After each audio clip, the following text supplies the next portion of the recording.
Hi, my name is Jennifer Dixon with Thrive Yoga and Wellness. Today for Thrive Online, we're going to talk about chair pose, Utkatasana in Sanskrit.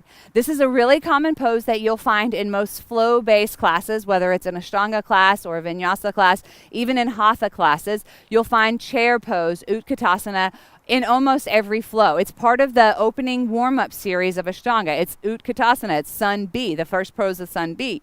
Now, the reason why it's really important to work on this pose is that it's a hard pose, first of all, and people tend to try to do things the easiest way possible, which generally means disengaging these big muscles and collapsing into the structure, your bones, which is not a good idea. We have these big muscles to support the structure for a reason, so let's learn how to do these poses correctly, safely, so we can support the structure instead of stress out the structure, right? So to get started, we're going to do toes together, heels slightly apart.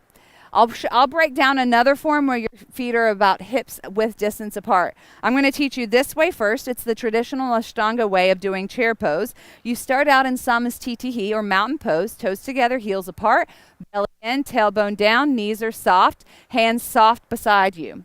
Now, to go into chair pose, you're going to sit down as low as you can. Pretend you're trying to go for a little kid kindergartner chair. But what you don't want to do is sit down so low that you put all that pressure in the low back and you just let the belly go.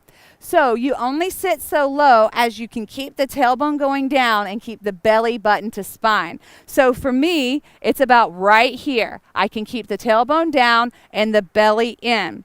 Now the toes are together, the knees are pressing together. That's going to help to inner spiral those knees, which engages the inner thighs a little bit more and gets a little bit more of the leg muscles working. So your quads are working a lot, your glutes are working a lot to help keep that tailbone down, and your belly is working a whole bunch.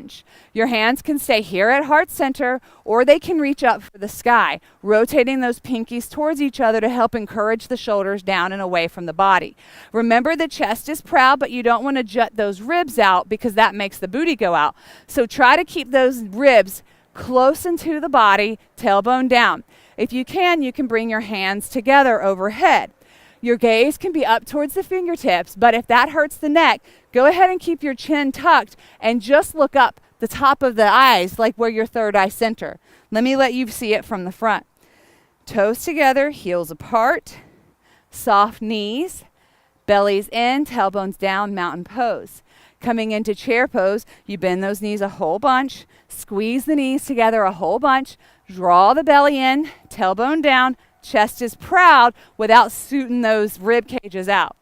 Bring your hands up high. They can be reaching up straight with the pinkies rotating towards each other, or they can be touching overhead. Even if they're touching overhead, try to bring those shoulders down and away from the ears.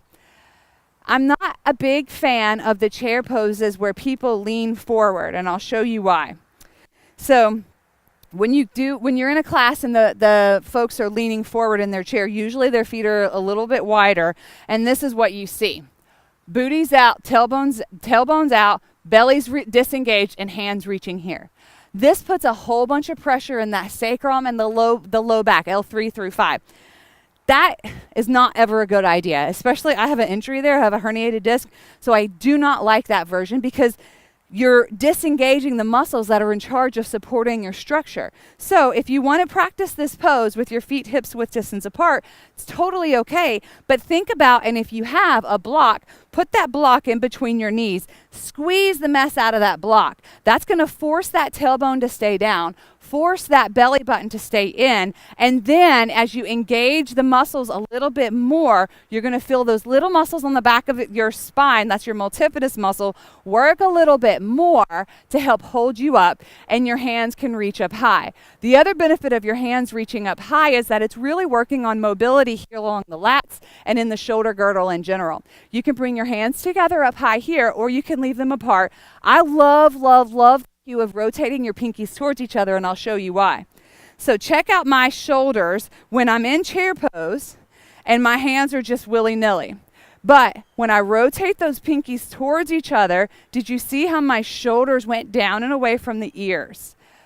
It's a really great way to create some space from the shoulders and it physically releases tension. We spend so much of our time like this to encourage your shoulders down in a way it will physically, you can feel the relaxation happen across your upper body just like that. It's a really great secret yoga tool. I hope you enjoyed today's tutorial on chair pose. Let me know if you have any questions in the comments below. I can't wait to see you in the studio soon or online inside the Thrive Online community. Take care, and I'll see you the next time on the mat. Namaste.